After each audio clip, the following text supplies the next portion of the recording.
ജാനകിയുടെയും അബിയുടെയും വീട് ഇന്നത്തെ എപ്പിസോഡിലേക്ക് എല്ലാവർക്കും സ്വാഗതം. ജാനകി അമ്മയോട് പറയുകയാണ്, നടയടച്ചതിന് ശേഷം അച്ഛൻ വീട്ടിലേക്ക് വരുമ്പോൾ ഇലക്കീറിൽ നേദ്യച്ചോറും പായസവും ഒക്കെ ഉണ്ടാവും. ജീവിതത്തിലെ ആ നല്ല കാലങ്ങളെക്കുറിച്ച് ഒന്ന് ഓർത്തു നോക്കമ്മേ. ക്ഷേത്രത്തിൽ നിന്ന് വീട്ടിലെത്തുമ്പോൾ അച്ഛൻ നീട്ടി വിളിക്കും, മോളെ രാധാമണി, ദാ വരുന്നച്ചാ.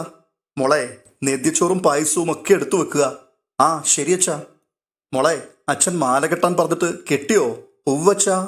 ആ പഴയകാല സംഭാഷണങ്ങളൊക്കെ വേഗം രാധാമണിയുടെ മനസ്സിലേക്ക് ഓടി വരികയാണ്. രാധാമണി നിറകണ്ണുകളോടുകൂടി തുടർന്ന് അച്ഛൻ്റെ ഫോട്ടോയിലേക്ക് അങ്ങനെ നോക്കിയിരിക്കുന്നു. ഈ കാഴ്ച കണ്ടുകൊണ്ട് ജാനകി അമ്മയുടെ തോളിൽ കൂടി കൈയിട്ട് ചേർത്ത് പിടിച്ചിട്ട് പറയുകയാണ്, അപ്പോൾ പാവാടയും ദാവണിയും ഒക്കെ ഇട്ട് ഇരുവശത്തും പിന്നിയിട്ട മുടിയുമായി രാധാമണി ഓടി വരും. രാധാമണി സന്തോഷത്തോടെ ഓടി വന്ന് അച്ഛൻ കൊണ്ടുവന്ന നേദ്യച്ചോറ് വാങ്ങും. അതിൻ്റെ രുചി മറക്കാൻ രാധാമണിക്ക് ഈ ജന്മം കഴിയുമോ? അത് കേട്ട് അല്പനേരം മൗനമായിരുന്നതിന് ശേഷം രാധാമണി ആ ഫോട്ടോ അങ്ങനെ മാർവിൽ അടുക്കി പിടിച്ചുകൊണ്ട് അവിടെ നിന്നും എഴുന്നേറ്റ് പോവുകയാണ്. ഇത് കണ്ടുകൊണ്ട് ജാനകി മേരിയമ്മയോട് പറയുകയാണ്, അമ്മയുടെ മനസ്സിനൊരു ഇളക്കം വന്നതുപോലെ തോന്നുന്നു. അതല്ലേ കണ്ണുകൾ നിറഞ്ഞത്? ഉടനെ മേരിയമ്മ ഫോട്ടോ അകത്തു കൊണ്ടുപോയിരുന്നു നോക്കാൻ കൊണ്ടുപോയതാ. അതെ, എനിക്ക് ഒരു കാര്യം മനസ്സിലായി. അമ്മയുടെ മനസ്സിൽ എന്തെങ്കിലും ഓർമ്മയുടെ പൊട്ടുകളുണ്ടെങ്കിൽ അത് അച്ഛൻ്റെ കൂടെ ജീവിച്ച കാലത്തുള്ളതാ. എനിക്കറിയാതെ പോയതും ആ കാലമാണ്. തുടർന്ന് കാണുന്നത് അളകാപുരിയിൽ ഇരുന്നു കൊണ്ട് ഫോൺ നോക്കുന്ന അപർണയാണ്. അപർണ റീല് കണ്ടുകൊണ്ട് മനസ്സിൽ പറയുകയാണ്, റീല് ചെയ്യുന്ന ഇവളുമാരുടെയൊക്കെ തൊലിക്കട്ടി സമ്മതിച്ചു കൊടുക്കണം. ഈ സമയത്ത് തൻ്റെ അരികിലേക്ക് തൻ്റെ സുഹൃത്ത് ഡോക്ടർ കസ്തൂരി കയറി വരുന്നുണ്ട്. എന്നിട്ട് വിളിക്കുകയാണ്, അനു, എടി നീയോ? നീ എന്താ ഇവിടെ? ആ എടി, അത് വസുന്ധരാമ്മയുടെ 2ാമത്തെ മെഡിക്കൽ റിപ്പോർട്ട് കിട്ടി. നിന്റെ അച്ഛൻ കരുതുന്നത് പോലെയല്ല വസുന്ധരാമ്മയുടെ ഇപ്പോഴത്തെ അവസ്ഥ. എന്താടി, എന്താ ഇപ്പോഴത്തെ കണ്ടീഷൻ? 2 കിഡ്നിയും ഫെയിലിയർ ആയിട്ടുണ്ട്. ട്രാൻസ്പ്ലാന്റ് ചെയ്യുകയല്ലാതെ മറ്റൊന്നും ചിന്തിക്കണ്ട. ഇനിയും ഇവിടുത്തെ ട്രീറ്റ്മെന്റ് നോക്കാതെ നീ അമ്മയെ ഡൽഹിക്ക് കൊണ്ടുപോകുന്നതാണ് നല്ലത്. കൂടെ ഞാനും വരാം. ഇത്രയും കേൾക്കുമ്പോഴേക്കും അപർണ ആകെ വല്ലാത്ത സങ്കടത്തിലാവുകയാണ്. എന്നിട്ട് പറയുകയാണ്, എനിക്ക് എൻ്റെ അമ്മയെ വേണ്ടെന്നാണോ നീ പറയുന്നത്? ഞാൻ അമ്മയുടെ കാല് പിടിച്ച് പറഞ്ഞതാ. അച്ഛനും അത് തന്നെ പറഞ്ഞതാ. എടി, ഞാൻ നിന്നെ കാണാൻ വന്നത് നിനക്കെങ്കിലും കാര്യഗൗരവം ഉണ്ടാകട്ടെ എന്ന് കരുതിയാ. അപ്പോൾ നീയും ഇങ്ങനെ പറഞ്ഞാലോ? ഉടനെ അപർണ, എടി, അച്ഛൻ്റെ പേരിലൊരു കേസ് വന്നിട്ടുണ്ട്. അത് നിസ്സാരമായിട്ട് തള്ളിക്കളയാൻ പറ്റുന്ന കേസല്ല. അച്ഛനിപ്പോൾ മാനസികമായി ആകെ തകർന്ന നിലയിലാണ്. ഡയാലിസിസ് കഴിഞ്ഞ് അമ്മയെ തറവാട്ടിൽ കൊണ്ടുവന്ന് നിർത്തുവാൻ അച്ഛൻ ആവുന്നത് ശ്രമിച്ചു നോക്കി. ഇപ്പോൾ അമ്മ അവിടെയും നിൽക്കാതെയായി. അമ്മയ്ക്ക് വല്ലാത്തൊരു ഭയം പിടിപെട്ടിട്ടുണ്ട്. അച്ഛൻ്റെ പേരിലുള്ള കേസ് തള്ളിപ്പോകാതെ അമ്മ ഒരിടത്തേക്കും വരില്ല. എടി, ഇങ്ങനെ വാശി പിടിച്ചാൽ എന്തു ചെയ്യും? എൻ്റെ കുട്ടിക്കാലത്ത് എൻ്റെ അച്ഛൻ ജയിലിൽ പോകേണ്ടി വന്ന കാര്യങ്ങളൊക്കെ അത് കസ്തൂരിക്ക് ഓർമ്മയുണ്ടല്ലോ. ഞാനതൊക്കെ എങ്ങനെയാ മറക്കുക? ആ ഭയമാണ് അമ്മയ്ക്ക്. അങ്ങനെ പേടിക്കാൻ തക്കവണ്ണം എന്ത് കേസ് അച്ഛൻ്റെ പേരിലുള്ളത്? കേസ് കൊടുത്തത് എൻ്റെ ഹസ്ബൻഡിൻ്റെ ചേട്ടനും അയാളുടെ ഭാര്യയുമാ. അയാൾ ഇവിടുത്തെ അച്ഛൻ്റെ വളർത്തുമകനാ. ഭാര്യ ഒരു ഓർഫനും. അവളെ അനാഥ എന്ന് പരിഹസിച്ചതിന് കുറേ വകുപ്പുകൾ ചാർത്തിക്കൊടുത്തൊരു കേസാണിത്. കേസ് വാദിക്കുന്നത് എൻ്റെ ഹസ്ബൻഡിൻ്റെ മറ്റൊരേട്ടൻ്റെ ഭാര്യയും. ഇത് കുടുംബക്കാർക്കിടയിലുള്ള പ്രശ്നമാണല്ലോ. കേസ് തള്ളിപ്പോവും. പക്ഷേ അത് പറഞ്ഞാൽ അമ്മ വിശ്വസിക്കണ്ടേ?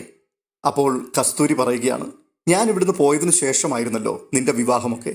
അതുകൊണ്ട് തന്നെ നിന്റെ ബന്ധുക്കളെക്കുറിച്ചൊന്നും എനിക്കൊരു തിട്ടവുമില്ല. ഈ സമയത്ത് മഞ്ജു ചായയുമായിട്ട് വരുന്നുണ്ട്. അപ്പോൾ അപർണ പരിചയപ്പെടുത്തുന്നുണ്ട്, മഞ്ജു ചേച്ചി, ഇതെൻ്റെ ഫ്രണ്ട് ഡോക്ടർ കസ്തൂരി. അമ്മയെ നോക്കുന്നത് ഇപ്പോൾ കസ്തൂരിയാണ്. ഓ, ഇതാ ചായ കുടിക്ക്. ഇനി എന്തെങ്കിലും ആവശ്യമുണ്ടെങ്കിൽ വിളിച്ചാൽ മതി എന്ന് പറഞ്ഞിട്ട് മഞ്ജു മടങ്ങിപ്പോവുകയാണ്. വീണ്ടും അപ്പോൾ കസ്തൂരി പറയുകയാണ്, നീ ഇതിന് എന്തെങ്കിലും ഒരു സൊല്യൂഷൻ കാണണം. ഞാനൊന്ന് ആലോചിക്കട്ടെ.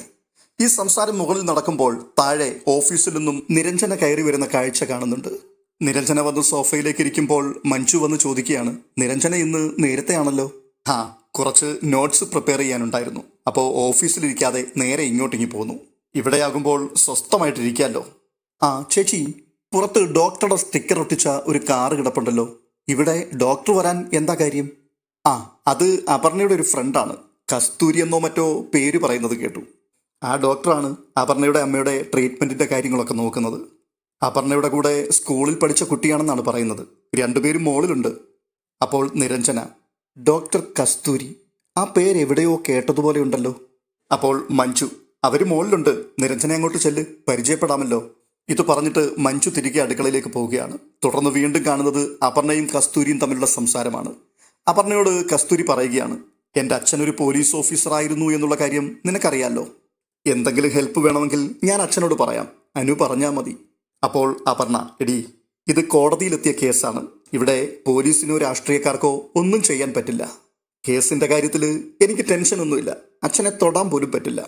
എടി നിന്റെ അമ്മ ഇങ്ങനെ വാശി പിടിച്ചാൽ എന്തു ചെയ്യും? ഏറ്റവും നല്ല ഹോസ്പിറ്റൽ ഡൽഹിയിലാണ്. ഇത് പറഞ്ഞുകൊണ്ട് നിൽക്കുന്ന സമയത്ത് അവിടേക്ക് നിരഞ്ജന കയറി വരികയാണ്. നിരഞ്ജന ഇരുവരുടെയും പിൻപിൽ നിന്നുകൊണ്ട് സൂക്ഷിച്ച് അവരെ തന്നെ നോക്കി നിൽക്കുകയാണ്. ഈ കാഴ്ച കണ്ടുകൊണ്ട് അപർണയും അല്പനേരം നിരഞ്ജനയുടെ മുഖത്ത് നോക്കി മൗനമായി നിൽക്കുകയാണ്. എന്നാൽ ഡോക്ടർ കസ്തൂരി ആകട്ടെ നിരഞ്ജന വന്നത് അറിഞ്ഞിട്ടേയില്ല. ഉടനെ അപർണ നിരഞ്ജന കേൾക്കാൻ വേണ്ടി പറയുകയാണ്, നീ എന്നോട് പറഞ്ഞ ഈ കാര്യങ്ങൾ നമ്മുടെ മനസ്സിൽ മാത്രം ഇരുന്നാൽ മതി. ഈ വീട്ടിലുള്ള ആരും അതറിയണ്ട. അതെന്താ? ഒരു കാര്യവുമില്ലാതെ ഞാൻ അങ്ങനെ പറയുമോ? ആരെങ്കിലും എന്നെ കാണാൻ വന്നാൽ അപ്പോൾ ഓരോരുത്തർ വരും. ഇടി നീ പറയാതെ ഞാൻ ആരോട് പറയാനാ? അത് പിന്നെ അമലിന്റെ വീട്ടുകാരെ പറ്റി നിനക്കറിയാഞ്ഞിട്ടാ. ഇത്രയും കേട്ടപ്പോഴേക്കും നിരഞ്ജന അവിടുന്ന് തിരികെ നടന്ന് തന്റെ മുറിയിലേക്ക് പോവുകയാണ്. അപ്പോൾ കസ്തൂരി, നീ നിന്റെ അച്ഛനോട് സംസാരിച്ചിട്ട് എന്നെ വിളിക്ക്. ഡൽഹിക്ക് പോകുന്നില്ല എങ്കിൽ പിന്നെ ഇവിടെ ട്രീറ്റ്മെന്റ് തുടരാം. എനിക്ക് ഒപിക്കുള്ള സമയമായി, ഒരു ദിവസം ഞാൻ വരാം. ഇത് പറഞ്ഞിട്ട് കസ്തൂരി മടങ്ങിപ്പോവുകയാണ്. പെട്ടെന്ന് തന്നെ നിരഞ്ജന ഓടി പുറത്തേക്ക് വന്ന് നോക്കുന്നുണ്ട് ഇതാരാണ് എന്നറിയുവാൻ. പക്ഷേ അവരപ്പോഴേക്കും താഴെ ഇറങ്ങിപ്പോയി കഴിഞ്ഞിരുന്നു.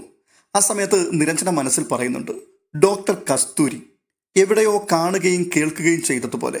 മുഖം കണ്ടിരുന്നെങ്കിൽ ആളിനെ മനസ്സിലായനെ. പിന്നീട് കാണുന്നത് അബി പൊന്നുവിനെ വിളിച്ചുകൊണ്ട് ഡ്രൈവ് ചെയ്ത് വീട്ടിലേക്ക് വരുന്ന കാഴ്ചയാണ്. യാത്രാമധ്യേ ഇടയ്ക്ക് അബി ചോദിക്കുന്നുണ്ട്, എന്താ പൊന്നു സ്കൂളിലെ വിശേഷങ്ങള്? ഇനി എന്നും സ്കൂളിൽ ചെല്ലണമെന്ന് ടീച്ചർ പറഞ്ഞു. ആഹാ, നീ ഇടയ്ക്കിടയ്ക്ക് മുങ്ങുവാണെന്ന് നിന്റെ ടീച്ചറിന് മനസ്സിലായി. എന്നിട്ട് പൊന്നു എന്തു പറഞ്ഞു? അമ്മമ്മയെ കാണാൻ പോയതാണെന്ന് പറയാൻ പറ്റുമോ? അത് പറ്റില്ല. പൊന്നു മിണ്ടാതെ നിന്നു. ഇത് കേട്ടുകൊണ്ട് അബി അങ്ങനെ കുലുങ്ങി ചിരിക്കുകയാണ്. ഈ സമയത്ത് ജാനകിയുടെ ഫോൺ വരുന്നുണ്ട്. അത് കണ്ടുകൊണ്ട് അബി പറയുന്നുണ്ട്, ദേ പൊന്നുവിൻ്റെ അമ്മയാണ്. അച്ഛൻ കാറ് നിർത്ത്. തുടർന്ന് അബി കാറ് സൈഡിലേക്ക് ഒതുക്കിയതിന് ശേഷം ആ കോൾ അറ്റൻഡ് ചെയ്യുകയാണ്. കോൾ എടുക്കുമ്പോൾ ജാനകി ചോദിക്കുന്നുണ്ട്, അബിയേട്ടൻ വീട്ടിലാണോ ഉള്ളത്? ദേ പൊന്നുവിനെ സ്കൂളിൽ നിന്ന് കൂട്ടിക്കൊണ്ടുവരിക. എന്താ, എന്തെങ്കിലും വിശേഷമുണ്ടോ? അച്ഛനെ അമ്മ തിരിച്ചറിഞ്ഞുവെന്ന് തോന്നുന്നു. അച്ഛൻ്റെ ഫോട്ടോ നോക്കി അമ്മ കരയുന്നുണ്ട്. ഒരിക്കൽ കണ്ടതിന് ശേഷം ഞാൻ ആ ഫോട്ടോസ് മാറ്റിവെച്ചു. പക്ഷെ അതിനുവേണ്ടി റൂമിൽ മുഴുവൻ തിരച്ചിലായിരുന്നു. അത് കയ്യിൽ കിട്ടിയതിന് ശേഷമാണ് തിരച്ചിൽ അവസാനിപ്പിച്ചത്. എൻ്റെ കയ്യിൽ തരാതെ അത് തലയണക്കടിയിൽ ഒളിപ്പിച്ചു വെച്ചിരിക്കുകയാണ്. പൊന്നു പിണങ്ങിയാണ് പോയതെന്ന് പറഞ്ഞപ്പോൾ അമ്മയ്ക്കത് മനസ്സിലായി. അതുപോലെ ഫോണിൽ പൊന്നുവിൻ്റെ ഫോട്ടോ നോക്കിയിരിക്കുകയായിരുന്നു. അവളെ കാണാനുള്ള ആഗ്രഹമാണ് പ്രകടിപ്പിച്ചത്. അപ്പോൾ അബി, പക്ഷേ അതൊക്കെ കൊണ്ട് എന്ത് കാര്യമാണ് ഉള്ളത്? എന്തെങ്കിലും ഒന്ന് സംസാരിക്കണ്ടേ? അതിന് അമ്മ തയ്യാറാകുന്നില്ലല്ലോ. അബിയേട്ട, ഒരു ട്രീറ്റ്മെൻറ്റ് കൂടെ കിട്ടിയാൽ അമ്മയ്ക്ക് ചിലപ്പോൾ മാറ്റം വരും. അത് പറയാൻ അബിയേട്ട ഞാനിപ്പോൾ വിളിച്ചത്. അങ്ങനെ ഒരു വിശ്വാസം ജാനകിക്കുണ്ടെങ്കിൽ നമുക്ക് ആയുർവേദം നോക്കാം. അതിനു പറ്റിയൊരു സ്ഥലം ഞാൻ അന്വേഷിക്കട്ടെ. ജാനകിക്ക് പൊന്നുവിനോട് സംസാരിക്കണോ? അബിയേട്ടൻ അവൾക്കൊന്ന് ഫോൺ കൊടുക്ക്. ഇത് കേട്ടുകൊണ്ട് ഉടൻ തന്നെ പൊന്നു ഫോൺ വാങ്ങി പറയുന്നുണ്ട്, അമ്മേ പൊന്നുവാ. അപ്പോൾ ജാനകി, മോൾ അപർണയോട് അടുപ്പം കൂടാനൊന്നും പോകരുത് കേട്ടോ. അവളെ കാണുമ്പോൾ ഒഴിഞ്ഞു മാറി പോകണം. നിന്നോട് സംസാരിക്കാൻ വന്നാൽ ഒന്നും പറയരുത്. ഇല്ല. അമ്മമ്മ നിന്നെ അന്വേഷിക്കുന്നുണ്ട്. അമ്മമ്മ മിണ്ടില്ലല്ലോ, പിന്നെ എന്തിനാ പൊന്നുവിനെ അന്വേഷിക്കുന്നത്? അമ്മമ്മ മിണ്ടിയാൽ പൊന്നു വരാന്ന് പറ, അല്ലെങ്കിൽ പൊന്നു വരില്ല എന്നും പറഞ്ഞേക്ക്. തുടർന്ന് അമ്മ ഫോൺ വെച്ചോ എന്ന് പറഞ്ഞിട്ട് അബിയുടെ കയ്യിലേക്ക് പൊന്നു ഫോൺ അങ്ങ് മടക്കി കൊടുക്കുകയാണ്. അപ്രതീക്ഷിതമായി ഫോൺ കട്ട് ചെയ്യുകയും പെട്ടെന്ന് ജാനകി അപ്പുറത്ത് നിന്നുകൊണ്ട് പൊന്നു ഹലോ, മോളെ പൊന്നു ഹലോ എന്നൊക്കെ വിളിക്കുന്നുണ്ട്. തുടർന്ന് ഫോൺ പൊന്നു കട്ട് ചെയ്തതിൽ ജാനകി അങ്ങനെ സങ്കടത്തോടെ നിൽക്കുകയാണ്. തുടർന്ന് കാണുന്നത് അപർണ അങ്ങനെ സങ്കടപ്പെട്ട് ഒറ്റയ്ക്കിരിക്കുന്ന കാഴ്ചയാണ്. അവിടേക്ക് മഞ്ജു വരുന്നുണ്ട്. എന്നിട്ട് പറയുകയാണ്, അപർണ വന്ന് എന്തെങ്കിലും കഴിക്ക്. എനിക്ക് വിശപ്പില്ല ചേച്ചി ചെല്ല്. അപ്പോൾ മഞ്ജു വീണ്ടും പറയുകയാണ്, ഞാൻ എന്തെങ്കിലും ചോദിച്ചാൽ അപർണ ദേഷ്യപ്പെടും. ഡോക്ടർ വന്നു പോയതിനു ശേഷമാണ് ഇതേ ഇരിപ്പ്. റൂമിലേക്ക് പോലും അപർണ പോയില്ല. പെട്ടെന്ന് അപർണ പറയുകയാണ്, ഭ്രാന്ത് പിടിക്കുന്ന അവസ്ഥയാണ് എൻ്റേത്. എൻ്റെ വിഷമങ്ങൾ പറയാൻ എനിക്കൊരാളില്ല. ഈ വീട്ടിലുള്ളവരെല്ലാവരും അബിയുടെയും ജാനകിയുടെയും പക്ഷത്താണ്. ഭർത്താവെന്ന് പറയുന്നവൻ പോലും പരിഹസിക്കാനാണ് നടക്കുന്നത്. അച്ഛൻ്റെ പേരിലൊരു കേസ് ഉണ്ടാവാൻ പോകുന്നത് മഞ്ജു ചേച്ചി അറിഞ്ഞു കാണുമല്ലോ. എന്തൊക്കെയോ പ്രശ്നങ്ങളുണ്ടെന്ന് എനിക്കറിയൂ. ഞാൻ അവിടെയൊന്നും കാതു കൊടുക്കാറില്ല. ഇപ്പോഴത്തെ പ്രശ്നം അതൊന്നും അല്ല. അമ്മയുടെ അസുഖം അത് സീരിയസ് ആയിക്കൊണ്ടിരിക്കുകയാണ്. ഡൽഹിയിൽ കൊണ്ടുപോയി ചികിത്സിക്കുന്ന കാര്യം പറയാൻ വേണ്ടിയാണ് കസ്തൂരി വന്നത്. അച്ഛൻ്റെ കേസ് വരുന്നത് അറിഞ്ഞ് അമ്മ ഡൽഹിക്ക് പോകാൻ തയ്യാറാകുന്നില്ല. ഈ സ്ഥിതി തുടർന്നാൽ എനിക്ക് എൻ്റെ അമ്മയെ നഷ്ടമാവും. ഇതിനൊക്കെ കാരണക്കാരി ആ ജാനകിയാ. ഈ ഒരവസരത്തിൽ ആപത്തിൽ കൂടെ നിൽക്കാൻ പോലും അമൽ തയ്യാറല്ല. അപ്പോൾ മഞ്ജു ചോദിക്കുകയാണ്, അമൽ സാറിനോട് അപർണയൊന്നും പറയാഞ്ഞിട്ടല്ലേ? ഈ ഒരവസ്ഥയിൽ ദേഷ്യമൊക്കെ വിട്ടിട്ട് അമൽ സാറിനോട് അപർണ സംസാരിക്കേ, മനുഷ്യപ്പറ്റുള്ള ആളാണ്. ഇത്രയും പറഞ്ഞിട്ട് അവരവിടെ ഒന്ന് മടങ്ങിപ്പോവുകയാണ്. ഈ സമയത്ത് തന്നെ അബി പൊന്നുവിനെയും കൂട്ടിക്കൊണ്ട് അവിടേക്കും മടങ്ങി വരികയാണ്. അപർണയെ കണ്ടപ്പോഴേക്കും പൊന്നു ആ ചെറിയമ്മേ എന്ന് വിളിച്ചു കൊണ്ടൊന്ന് ചിരിക്കുകയാണ്. അത് കണ്ടുകൊണ്ട് അപർണ പൊന്നുവിൻ്റെ മുഖത്തേക്ക് വല്ലാത്ത ഗൗരവത്തോടെ സൂക്ഷിച്ചൊന്ന് നോക്കുന്നുണ്ട്. എന്നിട്ട് പറയുകയാണ്, എന്നെ കാണുമ്പോൾ കൊച്ചു കുട്ടി പോലും ചിരിക്കുകയാണ്. ഞാൻ എന്താടി വല്ല കോമഡി കഥാപാത്രവുമാണോ? അപ്പോൾ അബി, നീ പറഞ്ഞതിൽ ഒന്ന് സത്യമാണ്. നിന്നെ കാണുമ്പോൾ അവൾ ചിരിക്കുന്നതിൽ ഒരു സത്യമുണ്ട്. അവൾ നിന്നെ കോമഡി കഥാപാത്രമായിട്ട് കണ്ടൊന്നും ചിരിച്ചതല്ല. ഈ വീടിൻ്റെ മൂത്ത ഏട്ടനെന്നല്ലേ നിങ്ങളെപ്പറ്റി പറയുന്നത്? നിങ്ങൾ ഭാര്യയെ വെച്ച് തമ്മിലടിപ്പിക്കാനല്ലേ നോക്കുന്നത്?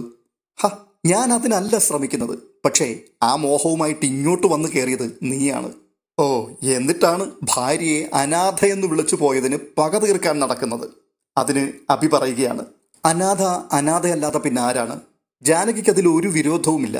നീ വേണമെങ്കിൽ ഒരു മൈക്കും കെട്ടി റോഡിലൂടെ വിളിച്ചങ്ങ് നടക്ക്. ഞാൻ ആരാണെന്ന് കണ്ടെത്തി കൊണ്ടുവന്നവളല്ലേ നീ? നിനക്ക് മാത്രമേ വേദന എന്ന വികാരമുള്ളോ? കുത്തി നോവിച്ച് രസിക്കുമ്പോൾ ഓർക്കണമായിരുന്നു, അങ്ങനെ ഒരു ദിവസം നിനക്കും വരുമെന്ന്. അത് കേട്ടിട്ട് അപർണ പറയുകയാണ്, നിങ്ങളെല്ലാവരും കൂടി എൻ്റെ അമ്മയുടെ ജീവനെടുക്കാൻ കാത്തു നിൽക്കുകയാണ്. കരയുന്നൊരു ദിവസം എനിക്ക് വന്നാൽ ദേ അന്ന് ഈ വീട്ടിൽ കൂട്ടക്കരച്ചിലായിരിക്കും. ഒരെണ്ണത്തിനെ ഞാൻ വെറുതെ വിടില്ല. ഇത് കേട്ടിട്ട് പൊന്നു പറയുകയാണ്, ചെറിയമ്മയോട് വഴക്കു വേണ്ടച്ചാ, പൊന്നുവിൻ്റെ ചെറിയമ്മയല്ലേ, അച്ഛൻ ഒന്നും പറയല്ലേ. ഞാൻ നിന്റെ ചെറിയമ്മയൊന്നുമല്ല. നിനക്ക് ഞാനെങ്ങനെയാ ചെറിയമ്മയാവുന്നത്? നിന്റെ അമ്മയെ ആരോ പ്രസവിച്ച് ഉപേക്ഷിച്ചതല്ലേ? അപ്പോൾ പൊന്നു, അതൊക്കെ എനിക്കറിയാം. പക്ഷേ പൊന്നുവിൻ്റെ ചെറിയമ്മയാണ് അപർണ ചെറിയമ്മ. അപ്പോൾ അബി, നീ എന്തൊക്കെ പറഞ്ഞാലും അവൾക്ക് നീ ചെറിയമ്മ തന്നെയാണ്. നീ അത് മനസ്സിലാക്കാതെ പോകുന്നത് അവളുടെ കുറ്റമല്ല. ഇനി നീ എന്തൊക്കെ പറഞ്ഞാലും നിന്നെ ശത്രുവായി കാണുവാൻ ഇവിടെ ആരും തയ്യാറുമല്ല. പക്ഷേ നിന്റെ അച്ഛൻ, അയാൾ ഞങ്ങൾക്ക് ശത്രു തന്നെയാണ്. അയാളെ ഞങ്ങൾ വെറുതെ വിടില്ല. ഉടനെ അപർണ പറയുകയാണ്, എൻ്റെ അച്ഛൻ്റെ ശത്രുക്കളൊക്കെ എൻ്റെയും ശത്രുവാണ്. അതുകൊണ്ട് തന്നെ നീയും എൻ്റെ ശത്രുവാണ്. ഉടനെ പൊന്നു പറയുന്നുണ്ട്, അച്ഛൻ വഴക്കുണ്ടാക്കാതെ വാച്ച. അപ്പോൾ വീണ്ടും അപർണ, എൻ്റെ അച്ഛൻ്റെ നിഴലിൽ ചവിട്ടാൻ ഒരുത്തനെയും ഞാൻ അനുവദിക്കില്ല.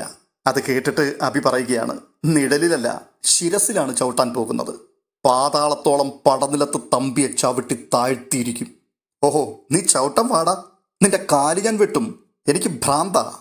ഉടനെ പിന്നെയും വിളിക്കുകയാണ് പൊന്നു, അച്ഛാ, അച്ഛൻ വാച്ചാ. പൊന്നു അല്ലേ വിളിക്കുന്നേ, അച്ഛൻ വാ. ഇത് കേട്ടുകൊണ്ട് പൊന്നുവിനോട് അഭി പറയുക, ഓടിക്കൂ എന്ന് പറഞ്ഞ് പൊന്നുവിനെയും തള്ളിക്കൊണ്ട് അഭി പിറകിന് ഓടുകയാണ്.